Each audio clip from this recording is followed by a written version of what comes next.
Hello friends, I hope you all are doing well. आज की current affairs की class में आप सभी का स्वागत है।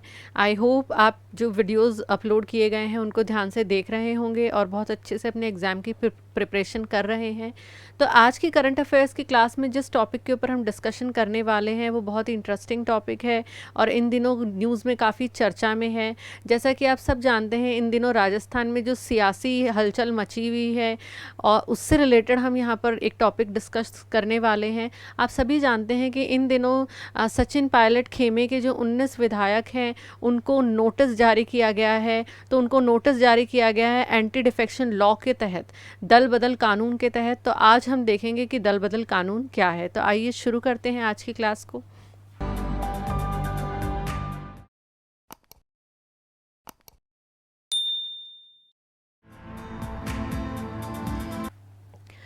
तो सबसे पहले हम ये देखेंगे कि आज इस चर्चा में कि दल बदल विरोधी कानून जो है वो क्या है। तो आपको सबसे पहले ये पता होना चाहिए कि कानून पहली बार कब आया। तो ये कानून पहली बार आया 1985 में, ईयर 1985 के अंदर। और कैसे इस कानून को हमारे संविधान में जोड़ा गया, तो इस कानून को जोड़ा गया था 52nd कॉन्स्टिट्यूशनल अमेंडमेंट के थ्रू। ठीक है, तो 1985 के अंदर ये आया और 52वें संविधान संशोधन के थ्रू के द्वारा इसको हमारे संविधान के अंदर जोड़ा गया। अब इस कानून के साथ हमारे संविधान में और क्या जुड़ गया, तो हमारे संविधान में जुड़ी 10वीं सूची, जिसे हम बोलते हैं एंटी डिफेक्शन लॉ।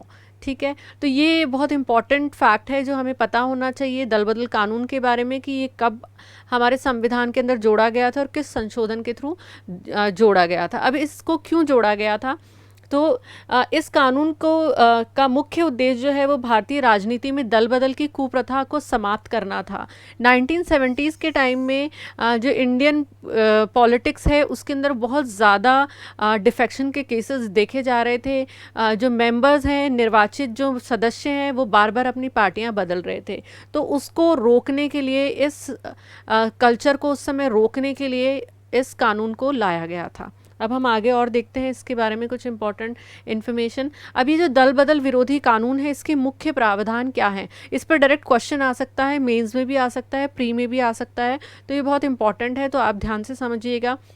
तो ये जो दल बदल विरोधी कानून है, इसके तहत जनप्रतिनिधि जो है उसको अयोग्य कैसे किया जाएगा, उसको अयोग्य किस प्रकार से घोषित किया जाएगा, ये हम देखेंगे। ठीक है, तो यहाँ पर जनप्रतिनिधि से मतलब है एमपी और एमएलए।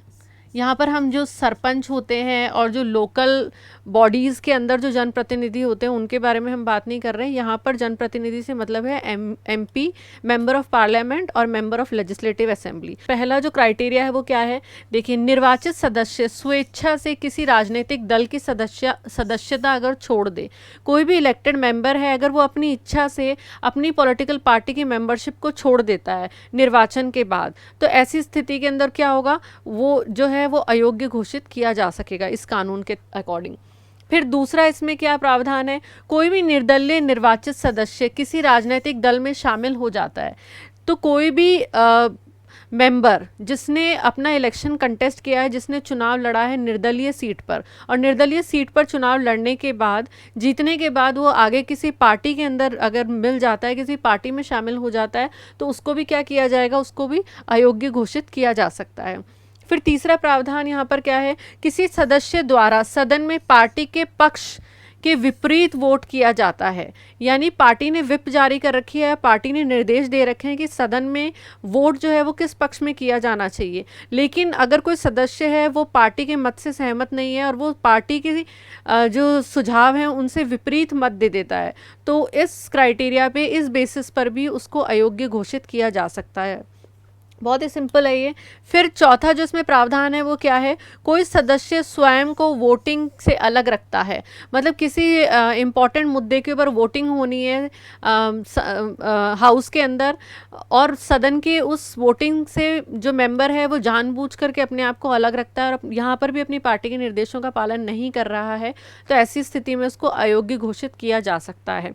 इसके अलावा पांचवा प्रावधान क्या है, 6 महीने की समाप्ति के बाद कोई भी मनोनीत नॉमिनेटेड मेंबर किसी राजनीतिक दल में शामिल हो जाता है। ठीक है। तो कोई भी नॉमिनेटेड मेंबर है, वो 6 महीने हो गए हैं उसके नॉमिनेशन को और उसके बाद वो किसी राजनीतिक दल के अंदर शामिल हो गया है, तो ऐसी स्थिति में उसकी भी वो भी अयोग्य घोषित किया जाएगा। ठीक है। तो बहुत ही सिंपल है। पहला तो हमने देखा कि कोई भी निर्वाचित इलेक्टेड मेंबर अपनी सदस्यता को अपनी इच्छा से छोड़ देता है तो उसे तब उससे अयोग्य घोषित किया जाएगा। दूसरा हमने देखा कि कोई भी निर्वाचित मेंबर है, वो निर्वाचित मेंबर है और वो निर्दलीय उसने चुनाव लड़ा है, उसके बाद वो किसी पॉलिटिकल पार्टी में मिल जाता है, शामिल हो जाता है। समर्थन देना अलग चीज़ होता है और शामिल होना अलग होता है। तो शामिल अगर वो हो जाता है, उस पार्टी को ज्वाइन कर लेता है, तो भी उसकी जो मेंबरशिप है वो चली जाएगी और उसे अयोग्य घोषित कर दिया जाएगा। और अपनी पार्टी के निर्देशों का पालन नहीं कर रहा है कोई मेंबर, अपनी पार्टी के कहे अनुसार वोट नहीं कर रहा है या अपनी पार्टी से विपरीत पक्ष रखता है वो, तो ऐसी इस बेसिस पे भी उसको अयोग्य घोषित किया जा सकता है। इसके अलावा कोई भी नॉमिनेटेड मेंबर है, वो 6 महीने बाद किसी पार्टी में, किसी राजनीतिक दल में, पॉलिटिकल पार्टी के अंदर शामिल होता है, तो उसकी भी सदस्यता चली जाएगी। ठीक है। अब हम चलते हैं आगे। बहुत ही सिंपल था, यहाँ तक आपको समझ में आया होगा। अब देखेंगे हम कि अयोग्य घोषित करने की जो शक्तियाँ हैं ये किसके पास है। ये भी इस टॉपिक में बहुत इंपॉर्टेंट है और इन दिनों ये काफ़ी चर्चा में है। कर्नाटका के अंदर, जो कर्नाटका के केस में भी सुप्रीम कोर्ट ने इससे रिलेटेड बहुत इंपॉर्टेंट गाइडलाइंस दी थी और मणिपुर के केस में भी सुप्रीम कोर्ट ने बहुत इंपॉर्टेंट इससे रिलेटेड गाइडलाइंस दी थी। तो हम यहाँ पर देखेंगे कि किसी भी मेंबर को निर्वाचित मेंबर को अयोग्य घोषित करने का जो पावर है वो कॉन्स्टिट्यूशनली किसके पास है। ठीक है। तो इस कानून के अनुसार सदन के जो अध्यक्ष होते हैं, उनके पास ये शक्ति होती है कि वो किसी मेंबर को अयोग्य करार दें। ठीक है। ये निर्णय जो है वो कौन लेगा, ये निर्णय लेंगे या तो स्पीकर होंगे, ठीक है, या फिर जो सदन है उसका हेड जो है वो कौन होगा, चेयरमैन होगा। तो इन दोनों में से दोनों के पास ये शक्ति होती है कि ये डिसाइड करते हैं कि कोई भी मेंबर है वो एंटी डिफेक्शन लॉ के बेसिस पर डिस्क्वालीफाई होगा या नहीं होगा। ठीक है। तो एक बहुत सिंपल सा माइंड मैप है, किसके पास ये पावर है मेंबर को डिस्क्वालीफाई करने की, तो वो स्पीकर और चेयरमैन के पास है, वो मेंबर को डिस्क्वालीफाई कर सकते हैं। ठीक है। बहुत सिंपल है ये। और इन दिनों इसके ऊपर बहुत ज़्यादा विवाद चल रहा है कि स्पीकर जो है वो टाइमली डिसीजन ले। अगर कोई एंटी डिफेक्शन लॉ के अकॉर्डिंग गिल्टी पाया जाता है और उसे अयोग्य घोषित किया जाना चाहिए, तो स्पीकर जो हैं उनके लिए एक डेडलाइन, एक टाइम फ्रेम, इन सब चीज़ों के ऊपर डिस्कशन चल रहा है कि स्पीकर जो है वो फैसला लें और ऐसे व्यक्तियों के खिलाफ तुरंत कार्रवाई की जानी चाहिए। ठीक है। अब दूसरा हम देखते हैं कि एक और सिचुएशन हो सकती है। देखिए, स्पीकर भी क्या होगा, किसी पॉलिटिकल पार्टी से रिलेटेड होगा। ये अलग बात है कि स्पीकर बनते समय उसे अपनी पार्टी से अलग होना पड़ता है, लेकिन फिर भी उनके अपनी पार्टी से निजी संबंध तो होते ही हैं। तो ऐसी स्थिति के अंदर क्या हो सकता है, यदि सदन के अध्यक्ष के दल से संबंधित कोई शिकायत प्राप्त होती है, यानी जो सदन का अध्यक्ष है, स्पीकर और चेयरमैन है, उसकी पार्टी के किसी मेंबर के अगेंस्ट कोई कंप्लेन है या पार्टी के अगेंस्ट कोई कंप्लेन है, तो सदन द्वारा चुने गए किसी अन्य सदस्य को इस संबंध में निर्णय लेने का अधिकार होता है। तो मतलब कि ये नेचुरल जस्टिस के अगेंस्ट ना हो, इसलिए ऐसी सिचुएशन में स्पीकर और चेयरमैन को नहीं, बल्कि जो सदन के जो सारे मेंबर्स हैं वो किसी एक मेंबर को अपॉइंट करेंगे और वो ये डिसीजन लेगा। क्योंकि अगर स्पीकर और चेयरमैन ही अपनी पार्टी से जिनसे वो रिलेटेड थे उसका डिसीजन लेंगे, तो हो सकता है उनका जो फैसला है वो थोड़ा सा बायस हो। ठीक है। तो ऐसी स्थिति के अंदर क्या होगा, अगर उसकी स्पीकर और चेयरमैन की पार्टी से रिलेटेड ही कोई कंप्लेन है, तो जो डिसीजन है वो कौन लेगा, कोई और सेलेक्टेड मेंबर लेगा। ठीक है। तो ये कुछ इंपॉर्टेंट बातें हैं दल बदल कानून से रिलेटेड जो हमें पता होनी चाहिए। अब हम देखेंगे कि इस दल बदल कानून का अपवाद क्या है। ठीक है। तो देखिए, इसके कुछ अपवाद हैं, वो क्या हैं, अब हम उनके ऊपर डिस्कशन करेंगे। जैसे कोई पॉलिटिकल पार्टी है और उसके 2/3 मेंबर्स हैं, ठीक है, 2/3 एमएलएज हैं, वो क्या कर रहे हैं, वो पार्टी से अलग होकर के किसी दूसरी पार्टी में मर्ज हो रहे हैं। ठीक है। एक पार्टी है, उसके जैसे हम मान लेते हैं एक 100 मेंबर्स की पार्टी है, तो उसका 2/3 हो जाएगा 75 मेंबर्स। तो वो 75 मेंबर्स के साथ दूसरी पार्टी में मर्ज हो रहे हैं, विलय कर रहे हैं। तो ऐसी स्थिति के अंदर उनके ऊपर डिफेक्शन जो है वो नहीं लगेगा। ठीक है, वो दल बदल कानून के के जो प्रावधान है वो उन पर लागू नहीं होंगे और उनको अयोग्य घोषित नहीं किया जा सकेगा, क्योंकि ये अपने आप में क्या है, ये विलय है। ठीक है, तो ये इसका अपवाद है। वैसे इन जनरल क्या होता है, कोई भी अपनी पार्टी छोड़ करके दूसरी पार्टी ज्वाइन करता है तो उस पर दल बदल कानून के प्रावधानों के तहत उसे अघोषित किया जा उसे मतलब डिस्क्वालीफाई किया जा सकता है, उसकी मेंबरशिप चली जाएगी इस हाउस से। लेकिन ये अपने आप में एक अपवाद है। ठीक है, तो ये विलय है। अब दूसरे एक क्या सिचुएशन है, दूसरी एक और हम सिचुएशन देखते हैं। जैसे एक पॉलिटिकल पार्टी है, उसके 1/3 मेंबर, उसके 1/3 मेंबर्स, ठीक है, वो उससे अलग हो गए हैं एक साथ, जैसा कि अभी राजस्थान में सिचुएशन बनी हुई है, तो वो अलग हो गए हैं। तो 1/3 मेंबर्स जब अलग हो गए हैं तो इसको क्या बोलेंगे, इसको मर्जर नहीं बोलेंगे, इसको बोलेंगे डिवाइड। ठीक है, पार्टी का डिवाइड होना। ठीक है, तो उसको क्या बोलेंगे, उसको मर्जर नहीं कहा जाएगा, उसको बोला जाएगा डिवाइड। अब देखिए इन दोनों के अंदर डिफरेंस है। अब पहले क्या था, जब ये दल बदल कानून लाया गया था तो इस तरीके से कोई भी पार्टी से 1/3 मेंबर्स टूट के अलग हो रहे हैं तो उसको बोलेंगे पार्टी का टूटना। तो ये भी इसका अपवाद थे और इनके ऊपर भी दल बदल कानून के प्रावधान लागू नहीं हो रहे थे और इनको डिस्क्वालीफाई नहीं किया जा रहा था। जबकि अब क्या हो गया है, अब आपको एक और चीज़ यहाँ पे बहुत इंपॉर्टेंट मैं बता रही हूँ जो आपको याद रखनी है, वो है कि 91st कॉन्स्टिट्यूशनल अमेंडमेंट के थ्रू, 91st कॉन्स्टिट्यूशनल अमेंडमेंट के थ्रू, ठीक है, ये जो सिस्टम है कि 1/3 मेंबर्स किसी पार्टी से टूट करके अलग हो जाते हैं और फिर वो भी उनके ऊपर भी प्रोविज़न लागू नहीं हो रहा है दल बदल का और उन्हें भी डिस्क्वालीफाई नहीं किया जा रहा है, इसको हटा दिया गया। किसके थ्रू हटाया गया, 91st कॉन्स्टिट्यूशनल अमेंडमेंट के थ्रू। मतलब अब अगर किसी पार्टी के 1/3 मेंबर्स टूट करके उस पार्टी से अलग होते हैं तो वो सब डिस्क्वालीफाई हो जाएंगे। ठीक है, जबकि जब ये दल बदल कानून लाया गया था 1985 के अंदर 52nd कॉन्स्टिट्यूशनल अमेंडमेंट से, तब ये भी इसका अपवाद थे, पर अब ये इसका अपवाद नहीं है। तो अब कितने अपवाद हैं, अब सिर्फ 2 अपवाद हैं। ठीक है, वो 2 अपवाद क्या है, दल बदल विरोधी कानून में एक राजनीतिक दल को किसी अन्य राजनीतिक दल में या उसके साथ विलय करने की अनुमति दी गई है बशर्ते कि उसके कम से कम 2/3 विधायक जो हैं वो क्या करें, विलय पक्ष में हो। ऐसे में ना तो दल बदल रहे सदस्यों पर कानून लागू होगा, ना ही राजनीतिक दल पर लागू होगा। ठीक है, तो ये अब एक कंडीशन है। और दूसरी कंडीशन क्या है, ये जो सदन का अध्यक्ष बनने वाले जो सदस्य हैं उनको भी इस कानून से छूट है। ठीक है, मतलब जो हाउस है उसके जो अध्यक्ष हैं, जैसे कि चेयरमैन हो गए, स्पीकर हो गए, उनको भी इससे छूट है। और पहले कितने अपवाद थे इसमें, पहले 3 अपवाद थे जो मैंने आपको बताया कि 1/3 मेंबर्स अगर अलग हो रहे हैं, 1/3 या 1/3 से ज़्यादा, तो उसको बोलते हैं दल का टूटना। ठीक है, तो वो भी पहले इसका अपवाद था, पर उसको फिर 91st कॉन्स्टिट्यूशनल अमेंडमेंट से हटा दिया गया। ठीक है, 2003 में 91st कॉन्स्टिट्यूशनल अमेंडमेंट आया था, इससे इसको हटा दिया गया। अब हम आगे देखते हैं। ठीक है, अब क्यों लाया गया था दल बदल विरोधी कानून, तो हमने इस टॉपिक को शुरू करते समय भी ये डिस्कस किया था कि 1970 के अंदर क्या हो रहा था, बहुत फ्रीक्वेंटली जो मेंबर्स हैं वो अपनी पार्टियों को चेंज कर रहे थे अपने निजी स्वार्थों को, अपने पर्सनल इंटरेस्ट को, अपनी राजनीतिक जो उनकी लालसा है उसको पूरा करने के लिए। तो उसको कंट्रोल करने के लिए इसको लाया गया था। अब हम और डिटेल से थोड़ा सा इसको देखते हैं। तो देखिए पहली चीज़ तो इसकी वजह से क्या हो रही थी, सामूहिक जो जनादेश है उसकी अवहेलना हो रही थी।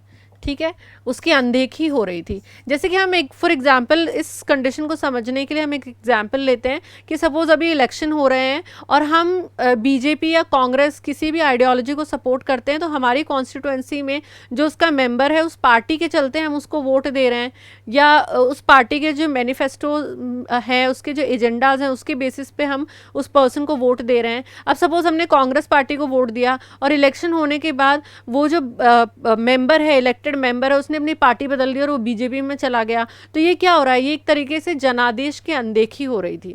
ठीक है, तो ये एक बहुत इंपॉर्टेंट फैक्टर यहाँ पे था। राजनीतिक दलों द्वारा अपने सामूहिक जनादेश की अनदेखी की जा रही थी। विधायकों और सांसदों के जोड़ तोड़ से सरकारें बनने और गिरने लगी थी। ठीक है, अब जो कोई भी किसी भी राज्य की सरकार है तो वो गिर जाएगी आसानी से अगर दूसरी पार्टी के अंदर उसके जो मेंबर्स हैं, इलेक्टेड मेंबर्स हैं, वो उस राजनीतिक दल को छोड़ करके दूसरे राजनीतिक दल में चले जाएंगे। ठीक है, जैसा कि मध्य प्रदेश में हुआ था, जो सिंधिया हैं वो अपनी पार्टी से अलग हो गए कांग्रेस से, और उसकी वजह से वहाँ पर मध्य प्रदेश की जो राज्य सरकार है वो गिर गई। तो वो इसका बहुत अच्छा सा एग्जाम्पल है। फिर उसके बाद क्या है, आयाराम गयाराम की राजनीति। अब ये इसको आयाराम गयाराम की राजनीति भी बोला जाता है। तो ये आयाराम गयाराम की राजनीति क्या है, ये भी हम थोड़ा सा देख लेते हैं।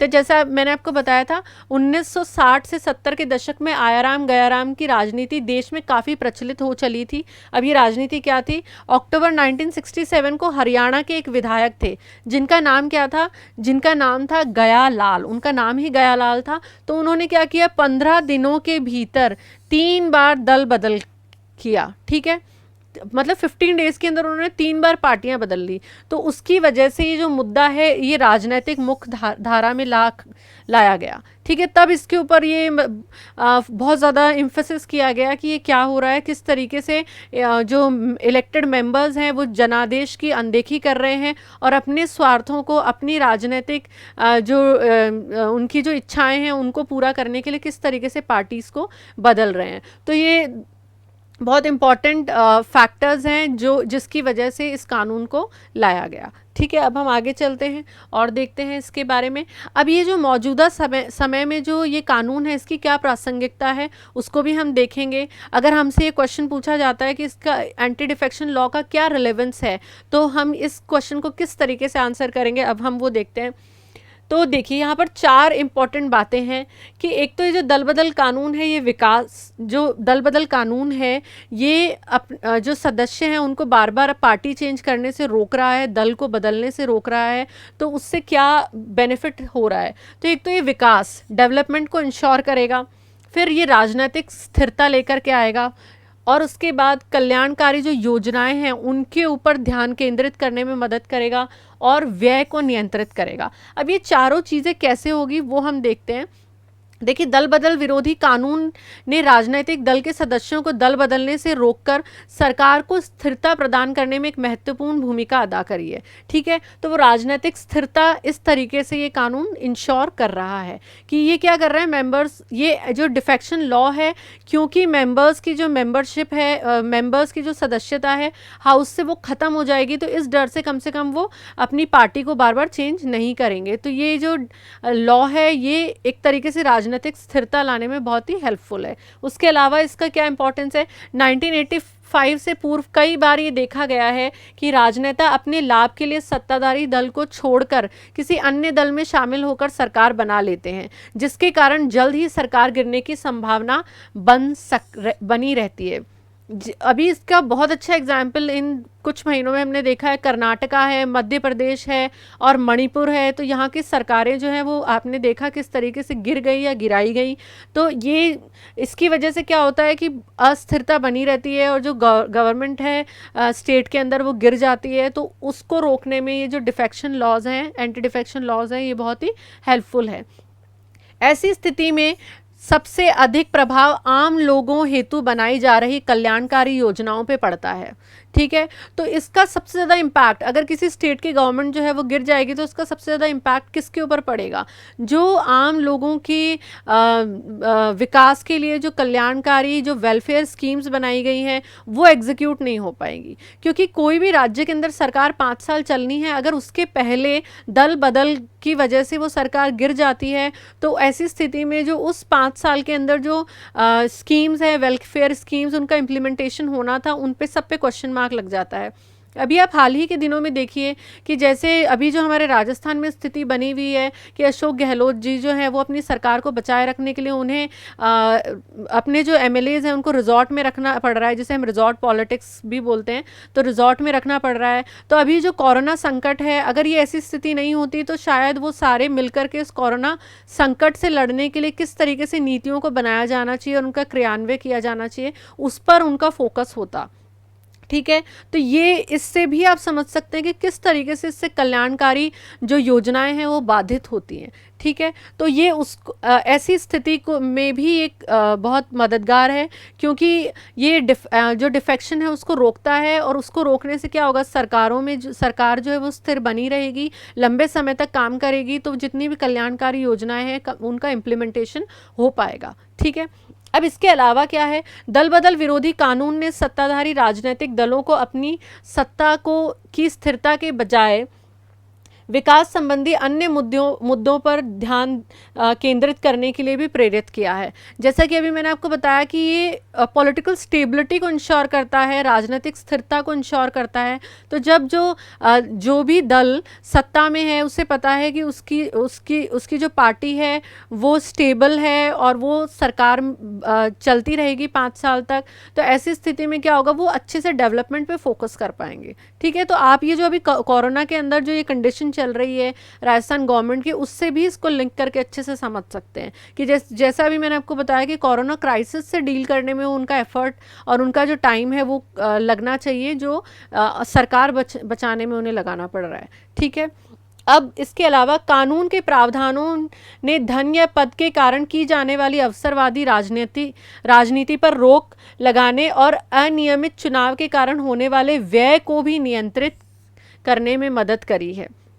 अब अगर हम मानते हैं कि अगर हम इस पॉइंट को हम बहुत किस तरीके से समझ सकते हैं, अगर हम ये सोचें कि हम मान लेते हैं कि राजस्थान की जो गवर्नमेंट है अगर वो गिर जाती है, ठीक है, तो अभी वो 3 साल और काम करती, लेकिन वो 1.5 साल के अंदर ही अगर गिर जाएगी और 3.5 साल और काम कर पाती, वो नहीं हो पाएगा। तो फिर क्या होगा, ऐसी स्थिति में 6 महीने के अंदर इलेक्शन कराने पड़ेंगे, और इलेक्शन कराना अपने आप में बहुत बड़ा एक्सपेंडिचर है। जब भी इलेक्शन कंडक्ट कराए जाते हैं तो बहुत बड़ा खर्चा उसके अंदर होता है, तो इससे बहुत बड़े अमाउंट के अंदर जो एक्सपेंडिचर है वो होता है, और वो किसका पैसा है, वो टैक्स पेयर्स का पैसा है, जो बार बार अनियमित इलेक्शंस को कंडक्ट कराने के अंदर खर्च हो रहा है। ठीक है। तो ये जो एंटी डिफेक्शन लॉ है, सिंपली अगर हम देखें तो इसका जो क्रक्स है वो क्या है, ये सरकार को स्टेबिलिटी प्रोवाइड करता है, और ऐसे लोगों को जो बार बार दल बदलते हैं उनके अगेंस्ट एक्शन लेने में हेल्पफुल है ये लॉ। और ये इससे क्या फ़ायदा है, इससे सरकारें स्थिर बनी रहती हैं। स्थिरता अगर रहेगी सरकार में तो वो कल्याणकारी योजनाओं पर, विकास के ऊपर, इन सब के ऊपर ध्यान दे पाएगी। साथ ही साथ इससे जो एक्सपेंडिचर होगा अननेसेसरी अनियमित चुनावों के कारण, उससे भी बचा जा सकता है। ठीक है। तो ये तो मौजूदा स्थिति में इस कानून की प्रासंगिकता थी। अब हम आगे देखते हैं। आगे अब हम इसके विपक्ष में भी कुछ तर्क देखेंगे। ठीक है।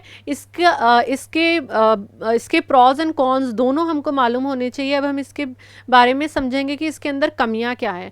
इसके कारण अंतर्दलीय लोकतंत्र प्रभावित होता है। जो इंटरनल डेमोक्रेसी है किसी भी पार्टी की, वो इसके कारण प्रभावित होती है, और दल से जुड़े सदस्यों की अभिव्यक्ति की स्वतंत्रता खतरे में पड़ जाती है। ठीक है। अब जैसे कोई पॉलिटिकल पार्टी है, उसमें बहुत सारे मेंबर्स होते हैं, तो कुछ मेंबर्स जो उनके डिफरेंट आइडियोलॉजी हो सकती है, उनके डिफरेंट मत हो सकते हैं। ठीक है। तो ऐसी स्थिति के अंदर ये जो दल बदल कानून है, हमने इसके अंदर पढ़ा था कि किनको इस लॉ के अकॉर्डिंग डिस्क्वालीफाई किया जा सकता है। तो उसमें एक ये फैक्टर भी दे रखा था कि कोई भी मेंबर अपनी पार्टी से अलग मत रखता है और अपनी पार्टी के निर्देशों से विपरीत काम करता है, तो इस बेसिस पे भी उसको डिस्क्वालीफाई किया जा सकता है। तो आप सोचिए कि अब पार्टी है, उसके अंदर कोई अलग मत रखता है, और हो सकता है उसका मत सही भी हो। ठीक है। तो डेमोक्रेसी के अंदर सबको अपना मत रखने का अधिकार होता है। तो ऐसी स्थिति में क्या होगा, क्योंकि ये एंटी डिफेक्शन लॉ के प्रोविजंस के अकॉर्डिंग इसको डिस्क्वालीफाई किया जा सकता है। तो ये उस पार्टी के अंदर जो इंटरनल डेमोक्रेसी है उसके अगेंस्ट है। दूसरा, इसके अंदर हम क्या रीज़न दे सकते हैं, क्या सपोर्टिव स्टेटमेंट दे सकते हैं, ये कानून जनता का नहीं बल्कि दलों के शासन की व्यवस्था अर्थात पार्टी राज को बढ़ावा देता है। ठीक है। तो ये क्या करता है, ये पार्टीज को स्ट्रॉन्ग करता है ये। ठीक है। जबकि जनता का शासन जनता के चुने हुए प्रतिनिधियों के बेसिस पर चलना चाहिए, पर ये पार्टी पॉलिटिक्स के ऊपर ज़्यादा फोकस करता है।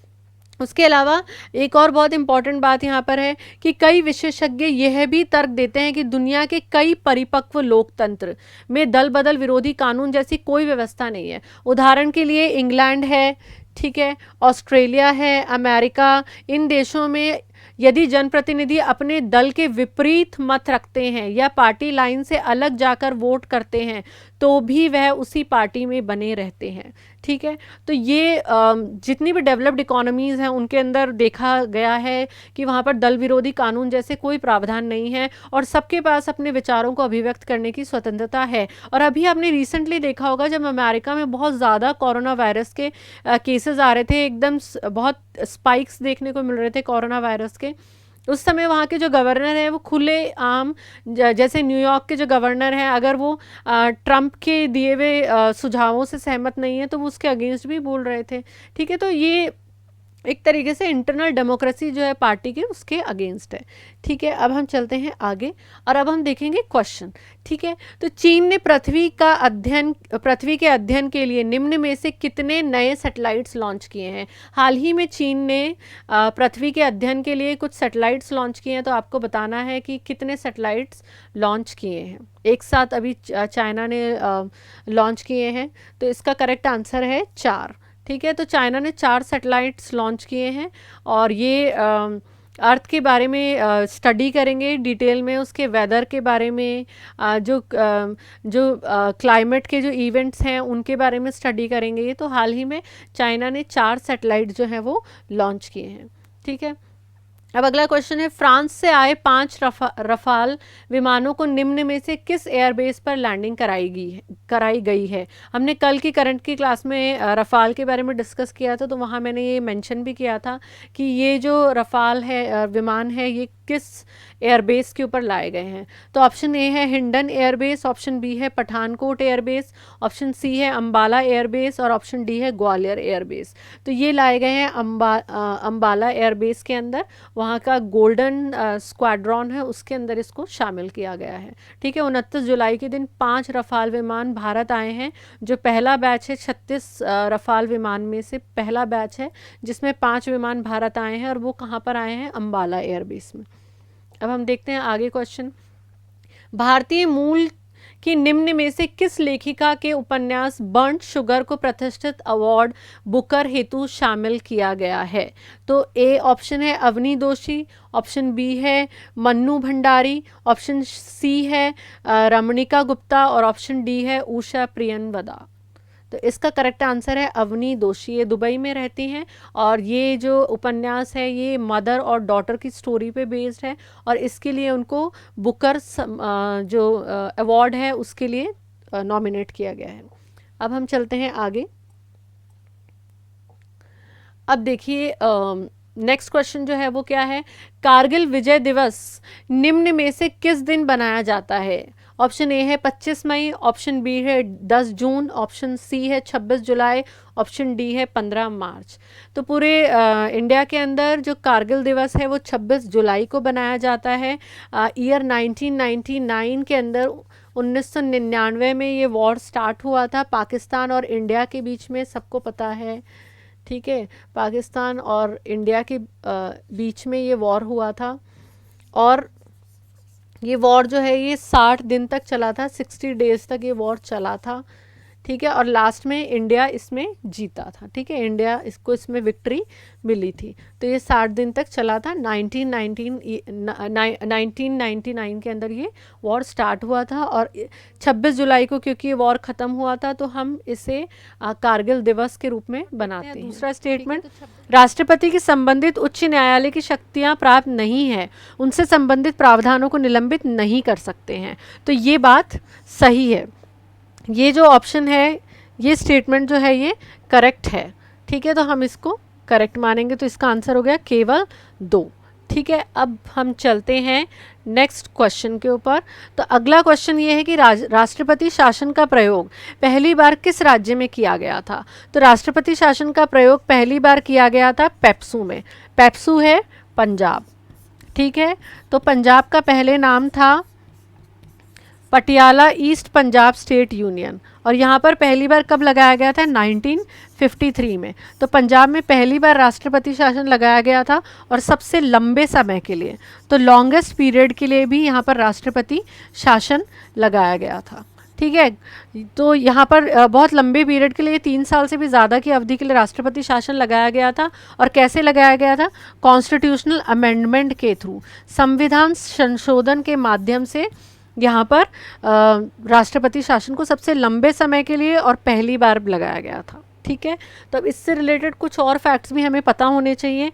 वो ये हैं कि कहाँ कहाँ पर लगा था। तो राजस्थान में तो 4 बार लगा था, और उत्तर प्रदेश में 10 बार लगा है सबसे ज़्यादा बार, और राजस्थान में 4 बार लगा है, और सबसे पहली बार लगा था पंजाब में। ठीक है। तो ये इन पे ऑब्जेक्टिव क्वेश्चंस बन सकते हैं। ठीक है। तो राजस्थान के बारे में, राजस्थान से रिलेटेड इन्फॉर्मेशन ये है कि राजस्थान में कब कब राष्ट्रपति शासन लगा था। तो राजस्थान के अंदर पहली बार राष्ट्रपति शासन 1967 में, दूसरी बार 1977 में, फिर 1980 में, फिर 1992 में, और सबसे ज़्यादा लंबे समय के लिए राजस्थान में भी राष्ट्रपति शासन जो लगा था वो चौथी बार लगा था 1992 में। ये 1993 तक चला था, 15 दिसंबर 1992 से लेके 5 दिसंबर 1993 तक। और उस समय भैरव सिंह जी शेखावत की सरकार थी हमारे राज्य में, और हमारे जो राष्ट्रपति थे वो थे शंकर दयाल शर्मा, और जो गवर्नर थे वो थे मैरी चन्ना रेड्डी। और इस टाइम के दौरान गवर्नर चेंज भी हुए थे। तो दूसरे जो गवर्नर आए थे वो थे धानन लाल मंडल। ठीक है। और भी कुछ इसमें इन्फॉर्मेशन है। 1980 में जो राष्ट्रपति शासन लगा था तब हमारे मुख्यमंत्री थे भैरव सिंह जी शेखावत, और जो गवर्नर थे वो थे रघुकुल तिलक, और जो राष्ट्रपति थे भारत के वो थे नीलम संजीव रेड्डी। फिर 1997 के अंदर जो हमारे यहाँ पर राष्ट्रपति शासन लगा था उस समय हमारे मुख्यमंत्री थे हरिदेव जोशी, और जो गवर्नर थे राजस्थान के वो थे वैद्यपाल त्यागी, और जो प्रेसिडेंट थे वो थे बीडी जट्टी एक्टिंग प्रेसिडेंट थे। ठीक है। ये भी हमें पता होना चाहिए। और पहली बार जब राष्ट्रपति शासन लगा था तब हमारी 4th लेजिस्लेटिव असेंबली थी, और हमारे मुख्यमंत्री थे मोहन लाल सुखाड़िया, और हमारे यहाँ के गवर्नर थे सरदार हुकुम सिंह, और हमारे प्रेसिडेंट थे सर्वपल्ली राधाकृष्ण। और ये जो पहले 3 जो राष्ट्रपति शासन लगे हैं उस समय हमारे यहाँ पर इंदिरा गांधी जी की सरकार थी। ठीक है। और चौथी बार जब लगा था तो नरसिम्हा राव जी की गवर्नमेंट थी। अब चलते हैं हम आगे। अब एक और क्वेश्चन है, ये भी बहुत इंपॉर्टेंट क्वेश्चन है, इसके बारे में भी हमें इन्फॉर्मेशन होनी चाहिए। तो देखिए, स्थानीयकृत आपातकाल का सुझाव किस आयोग द्वारा दिया गया है? ऑप्शन ए है सरकारिया आयोग, ऑप्शन बी है पुंची आयोग, ऑप्शन सी है ठाकुर आयोग, ऑप्शन डी है बलवंत राय आयोग। तो अब हम देखते हैं कि इसका करेक्ट आंसर क्या है। तो हम यहाँ पर राष्ट्रपति शासन से रिलेटेड आयोग के ऊपर नज़र डालेंगे और पता करेंगे कि करेक्ट आंसर जो है वो क्या है। ठीक है। तो अब हम देखते हैं कुछ इंपॉर्टेंट कमीशंस जो एग्ज़ाम के पॉइंट ऑफ व्यू से भी बहुत इंपॉर्टेंट है। तो पहले तो हम देखते हैं कि ये सरकारिया कमीशन जो है ये क्या है। तो क्या इसके अंदर स्थानीयकृत आपातकाल के बारे में बोला गया था? तो हम चेक करेंगे। तो सरकारिया आयोग जो है इसको कब अपॉइंट किया गया था? इसको 1983 में अपॉइंट किया गया था, और इसके जो चेयरमैन थे वो कौन थे? वो थे रंजीत सिंह सरकारिया जो हैं ये सुप्रीम कोर्ट के जज रह चुके हैं। ठीक है। तो रंजीत सिंह सरकारिया इसके चेयरमैन थे।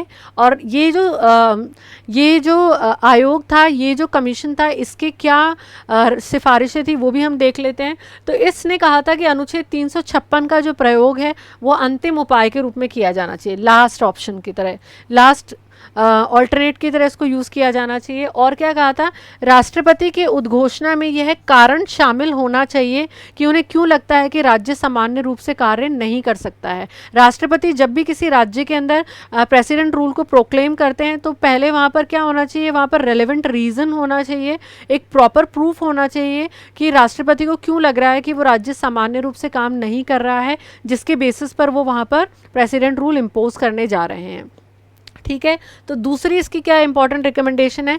केंद्र को राष्ट्रपति शासन लगाने से पहले राज्य को चेतावनी देनी होगी। अगर आर्टिकल 365 के बेसिस पर किसी भी राज्य में राष्ट्रपति शासन लगाया जा रहा है जो कि ये कहता है कि अगर राज्य जो है वो केंद्र के निर्देशों का पालन नहीं कर रहा है तो ऐसी स्थिति में वहाँ पर राष्ट्रपति शासन लगाया जा सकता है। तो जब भी ऐसी स्थिति पैदा हो रही है, केंद्र को राज्य को पहले वार्निंग देनी होगी, उसके बाद ही वो वहाँ पर राष्ट्रपति शासन को लगाएं। तो ये इसकी दूसरी सिफारिश है। फिर तीसरी सिफारिश क्या है? अनुच्छेद 356 का उपयोग राजनीतिक दरार के निपटान के लिए नहीं किया जाना चाहिए। ठीक है, जैसे आर्टिकल 356 को इस तरीके से भी यूज़ किया जा सकता है कि केंद्र में दूसरे दल की सरकार है और राज्य में दूसरे दल की सरकार है, उन दोनों के बीच में राजनीतिक मतभेद हैं, तो इन मतभेदों का बदला लेने के लिए इसको नहीं इस्तेमाल किया जाना चाहिए। ठीक है, अब अंतिम सिफारिश जो है इसकी क्या है इम्पॉर्टेंट, इसने राष्ट्रपति द्वारा राज्य की विधायिका को भंग करने के लिए जो प्रोविजंस हैं आर्टिकल 356 में, उनमें संशोधनों की सिफारिश करी है। ये आयोग जो है ये कहता है कि इतनी आसानी से राज्य की जो विधायिका है उसको भंग नहीं किया जाना चाहिए, उससे रिलेटेड जो आर्टिकल है 356 उसके अंदर कुछ अमेंडमेंट्स किए जाने चाहिए। तो ये तो सरकारी आयोग है जो प्रेसिडेंट रूल से रिलेटेड इसने सिफारिशें दी है। अब हम देखते हैं पुंची आयोग ने क्या कहा है।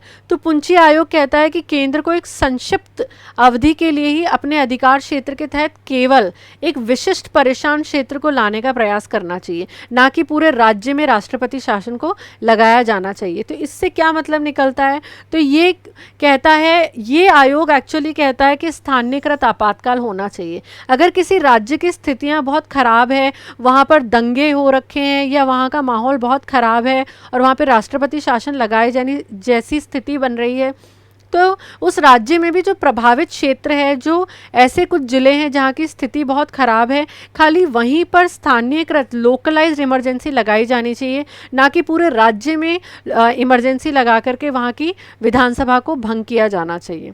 ठीक है, तो इससे हमें ये पता चलता है कि स्थानीयकृत आपातकाल का जो सजेशन है वो पुंची आयोग ने दिया था, और इसके साथ हमने सरकारिया कमीशन की इंपॉर्टेंट रिकमेंडेशंस भी देख लिए हैं। उसके अलावा पुंची आयोग ने एक और बात कही है कि बम्बई मामला जो है, जो सुप्रीम कोर्ट ने 1994 के अंदर एसआर बम्बई केस के अंदर जो भी गाइडलाइंस दी थी आर्टिकल 356 के इस्तेमाल के लिए, कि उसके उपयोग के लिए, वो जो गाइडलाइंस हैं उनको, उन दिशा निर्देशों को अच्छे से इम्प्लीमेंट किया जा सके, इसलिए क्या करा जाना चाहिए, संशोधन किया जाना चाहिए आर्टिकल 356 में। अब आपके लिए नेक्स्ट क्वेश्चन है, निम्न में से किस राज्य को खेलो गेम्स 2021 की मेज़बानी सौंपी गई है।